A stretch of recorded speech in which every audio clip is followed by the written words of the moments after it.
Hello and welcome back to Heiner Builds Your Ride. Today we've got another troop carrier, another semi-top troop carrier.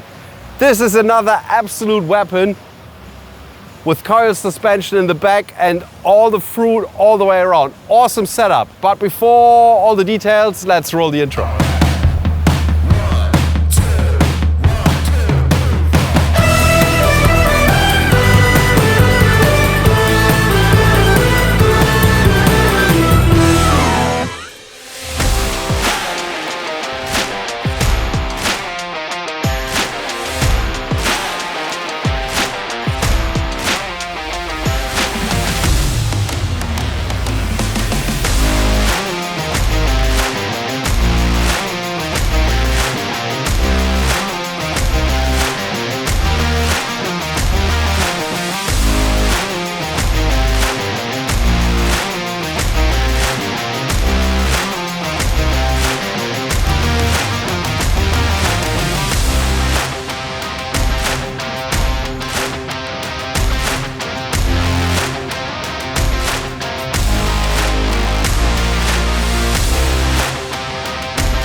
I absolutely love the styling of this. This has also got the off-road animal Toro bull bar on it.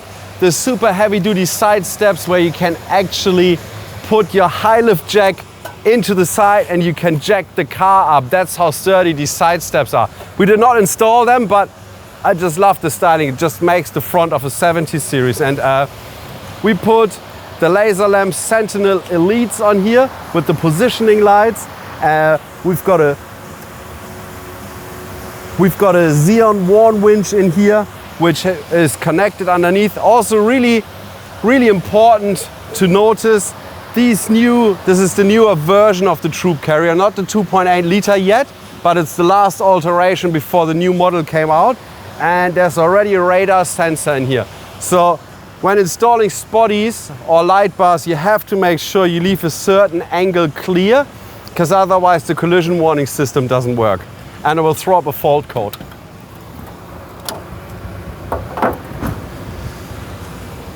Under the bonnet, this has got extra fans on the intercooler, different air intake, not installed by us, but worth mentioning. Then we've upgraded the start battery and we added a second Get Home Safe battery. What we've done is we've linked them with an SBI 12 smart solenoid, so as soon as the engine runs, the secondary battery under the bonnet gets connected.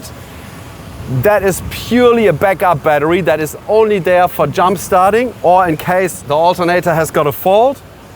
You can switch a button inside the cab, link both batteries together permanently and drive with two batteries. And you do the same thing in case you flattened this battery or it's faulty for whatever reason, and you can just start from this battery as a backup battery.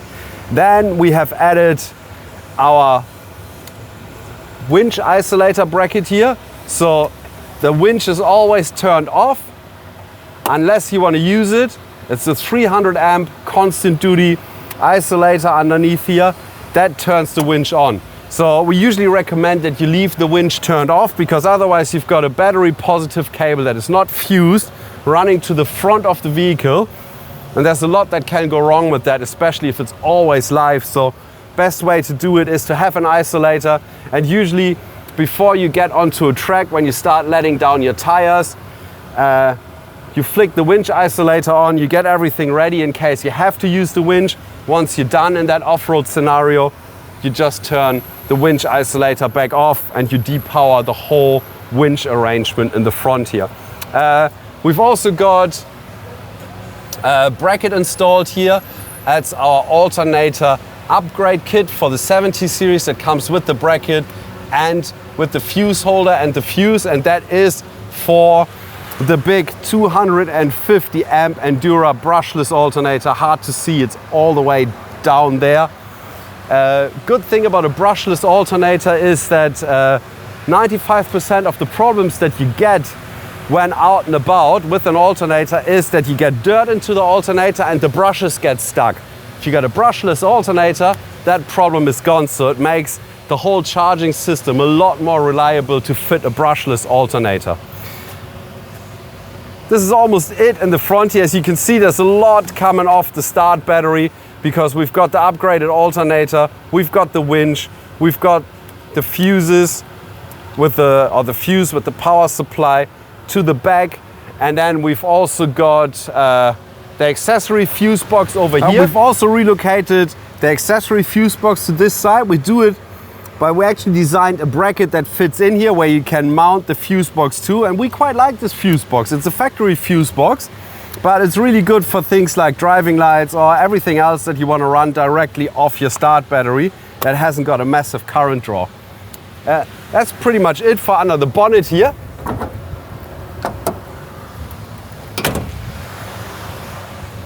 As you can see, we've put a 120 watt solar panel onto the roof. That is just enough to keep the fridge running. You can't expect a great deal of charging from it, but it just prolongs the time that you can actually park up the vehicle, do nothing with it, and just keep the fridge running. That can be handy in situations where you're traveling and you might want to do a boat cruise for 3, 4, 5 days, park this thing at a harbor, but you don't want to empty out the fridge. You would like to keep your stuff in there. So you can just park it, and the solar panel takes care of keeping the battery charged enough so that the fridge can keep running. The customer has got a solar blanket as well that he can plug in terms at times when he wants to be stationary for a longer period of time. There's a 300 watt KT solar panel that he can plug in behind the driver's seat. Let's get around this side. This has got some really nice extra clear view mirrors on here. And then also on the side here we got the Mission 4x4 tracks table where you can put your max tracks in and fold it down. So you got a table, you got access through a gull wing window here to the inside. And you've probably noticed that this thing is sitting quite high. So this has got a J-Max coil conversion in it and 35-inch tires on it. So this beast will go absolutely everywhere with the comfort, and have a look at the comfort of being able to sleep and live in here. But as you can see, the customers have bought, they've had this car already, they've taken it out on a drive, they've just come back for some more upgrades. And I've got a stepping stool, which is probably a good idea, because if you look at the height of this, you gotta be tall to get into this thing.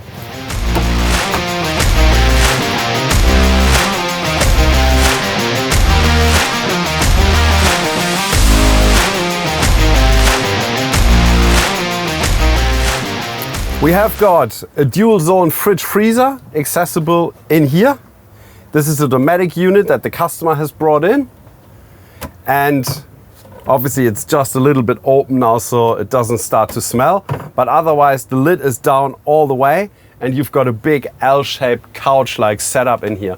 And then we've got our interface over here. So we've got Redarc Manager 30 installed in conjunction with the BCDC 1225 core.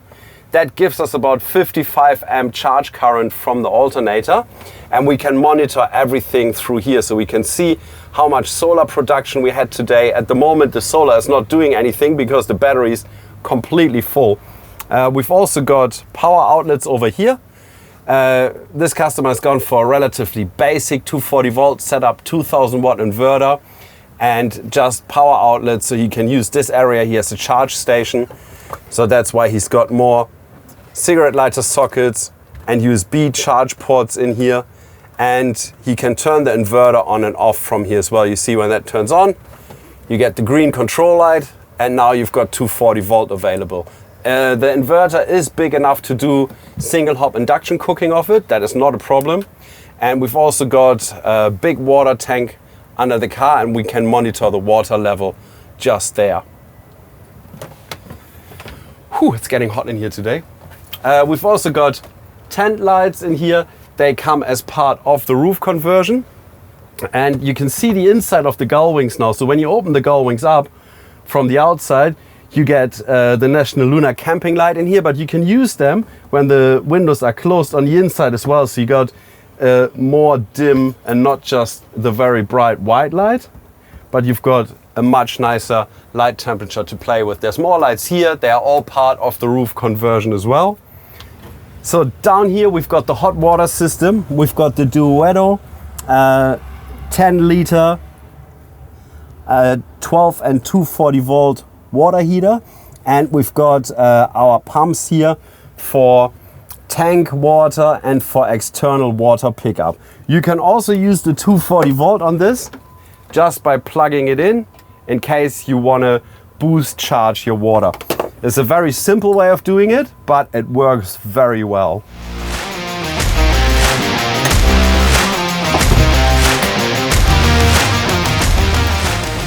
The guys from Odyssey Custom Fitouts have built this whole interior. They've done a fabulous job yet again. So you can see the finish on everything is absolute top notch. Drawers, nothing, no space is going to waste. This has already been used. There's more storage area there. And you can also pull this section out, hook it in here, and this whole area turns into a bed, or you can fold it up, and there's plenty more storage space underneath here.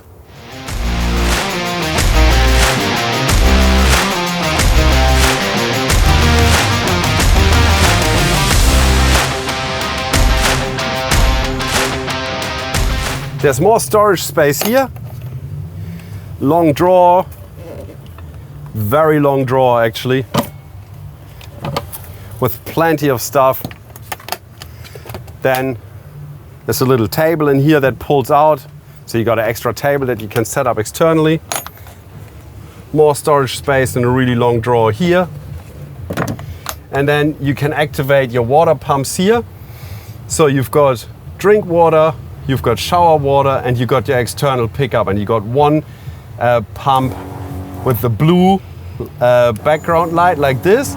This pump is for clean water, and the one with the green background illumination is for the external pickup. That's for dirt water.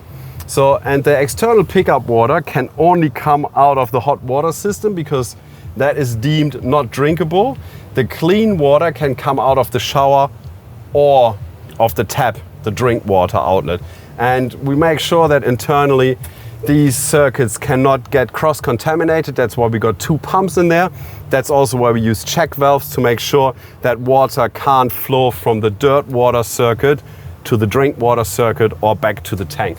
And then there's another power outlet here. So you can use this fold down table here. You can set up, you can do induction cooking here. You can charge things, you can connect things, and it's all running off the same inverter that is in the front. This is quite a handy piece of kit from Front Runner because it enables you to have a little table. There's storage space. There's a chopping board built in like this as well. It's actually very, very handy. And then there's another door insert here where you can also store a few things. Best thing to put in there, stubby holders. So you always got them ready for a drink.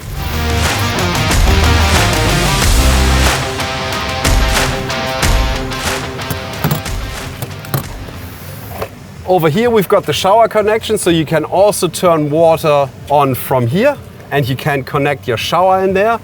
You can attach the shower here, so you see these guys put a suction cap in here so they can have the shower hose connected, and then you can adjust the temperature to whatever is comfortable for you.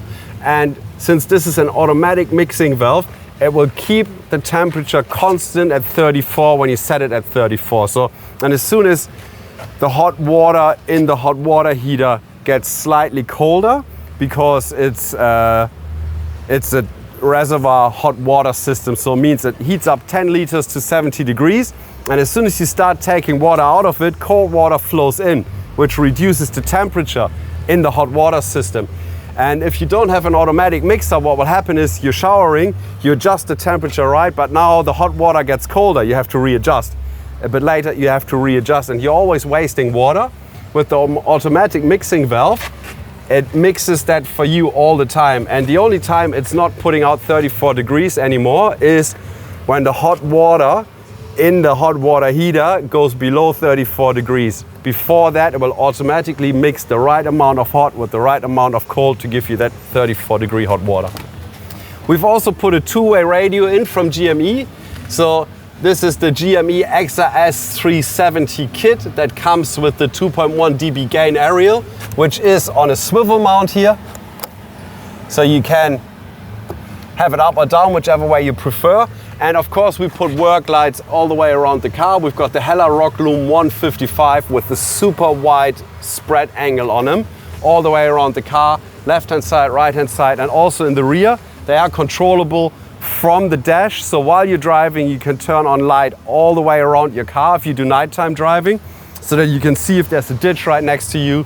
You can use your rear view mirrors because you can illuminate the back of the car, which makes it possible to do nighttime driving in almost the same conditions as if it was day, which can be handy just in case you get stuck on a track and you have to keep pushing through.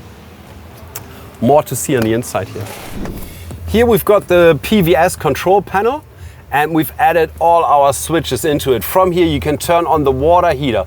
The idea is you drive along and you realize it's still about 2 hours to camp, batteries are charged, which you can control quite easily from the phone app, because the Manager 30 S3 with the Redvision display has got Bluetooth, so you can have your phone here, you can see what your charging system is doing. You go, my batteries are full, I might as well use all the power that comes from the alternator and charge up my 10 liters of hot water as well. So you don't have to stop. While you're driving, you can press the button and you can charge your hot water system. And then you can control the pump circuits from here as well. And if I turn the pump on, you'll see the backlight illumination comes on the switch here as well. Idea of that is just in case you forgot to turn off one of the pumps before you drive, you've got a control light in the front here that shows you that your pump circuit is still under pressure, which I usually don't recommend, especially if you go onto corrugations. Release the pressure from your water system just in case you get a hose burst, you don't lose all your drink water and you don't flood the car. You've also got your lights here, so this is the left hand side work light, right hand side work light, and your rear work lights that you can control from here. You can plug in your UHF radio here, and these are still part of the factory system, aerial up and down, sub tank, and that is anti-slip control, ESP. Of course we got charge ports in here. So you got accessory sockets and USB sockets in the department of interior center console, and a scan gauge which is connected to the OBD2 port, so you can see oil temperature, water temperature, you can see faults in the ECU, and you basically got access to all the data that the ECU has got available, and you can configure it in a way so you can see all the info on that screen here. There's also some really nice aftermarket seats in here. I do not know where the customers have got them from, but God, they look good and they're very comfy. These guys usually work on extreme luxury, I would say boats, but really they're ships, and I think it reflects with the quality of the interior. Things like leather seats, nice steering wheel from PVS, center console. This doesn't look like a like a tractor anymore from the inside. There's also a very nice stereo system in here with 3-way Hertz speakers attached here. And of course we've got our charge ports on the side of the dash. And of course our electric system, which is behind the seat here. So center stage, as usual, we've got the DC hub, which connects all the electrics together in one spot. And we keep this outside and visible because just in case a fuse blows, you get LED indicators here. You got access to every single circuit in the vehicle on this circuit board, which makes it very easy to fault find in case you have to change a fuse. You just take the cover off, you change the fuse, the spare fuses on board, and the chargers connect here. So the Manager 30 connects into here, solar connects into here. We got start batteries connected. It all comes together in this one point. And then you see in here, we put a junction box where we interface all the cables that go to the front of the vehicle, that go to the roof. So in here you got another interface where you can check all the circuits where all the multi-core cables interconnect. And then in here we've got our BCDC 1225 core. Over here is the Redarc Manager 30 charging unit, and in case you want to charge through 240 volt, you just have to plug this into an extension cord somewhere. And then back there's a 200 amp hour lithium battery from Amptron, which for this setup is more than enough. These customers, because they're not using that much power, they didn't need a bigger battery bank. In case they want to extend this, there's still the possibility to put a second 200 amp hour battery into this vehicle. And you see on top here on the battery hold down, we've got mega fuse holders and the shunt for the battery monitoring system in the very back there. And we haven't shown this in any of the videos before, in here we've got the new Redarc inverter series. So this is the RS3 inverter series from Redarc. The fans have been quietened down in these inverters. They're brilliant quality as per usual from Redarc. You get a transfer switch built into these inverters as well. We haven't used the transfer switch in this setup, but there's a possibility to use it. All we've used is an extension cable coming out of here that then connects our power boards in the back. And we've added the inverter control, as you've seen before, to turn this on and off from back in the living quarters. And that is really all this thing does, and you can hardly hear it. Even under heavy loads in operation, there's hardly any sound coming off this inverter, which has been a thing with the older version, where a lot of people have complained about the noise coming from the inverter. Redarc has actually stepped up and completely solved this issue and put out a brand new series which looks even better than the old one, I reckon. Slightly bigger, which makes it slightly harder to fit, but not massively bigger. So I think well done, Redarc. That's a brilliant unit. Also over here we've got our get home safe switch. So by flicking this switch on, you are linking both batteries together, and when the engine runs, the control light comes on, which shows that the batteries automatically connect and disconnect. So you've got full control over what's happening with the state of charge of the batteries in the front there. Once the start battery goes past 13.2 volt, this light comes on and links both batteries together, and you know exactly when they are connected and when they're disconnected. In case you want to jump start yourself, you just press that button. Now you can crank from 2 batteries. In case your alternator fails, you press that on, you can keep driving with 2 batteries. Or, and this is the third use case, in case you want to do some winching, I recommend keeping this switched on as well, because then you've got your winch running of the 250 amp alternator, of the start battery, and also of the secondary battery, which means minimum voltage drop, which means that the unit is not going to draw as much current in, which will give you then more power at a higher voltage. And of course we have got our rear view mirror here. So there's a camera in the back on the right hand side rear door, and as soon as accessory turns on, this display turns on. It's a full display in here, and you can see out the back of the vehicle even better as if this would be just a mirror. And just in case you only want to use it as a mirror, you can just turn the screen off. There's a button here where you can cycle through and the screen turns off, and you've just got it as a normal mirror. Or you can turn it on when you're in park mode, because it's got an internal battery as well. So there's only one thing left to do for us now. This thing is going out in about 2 hours. We've finished everything. So all that's missing now is our patch of approval, because this thing is now officially ready to drive anywhere. Thanks and see you for the next video.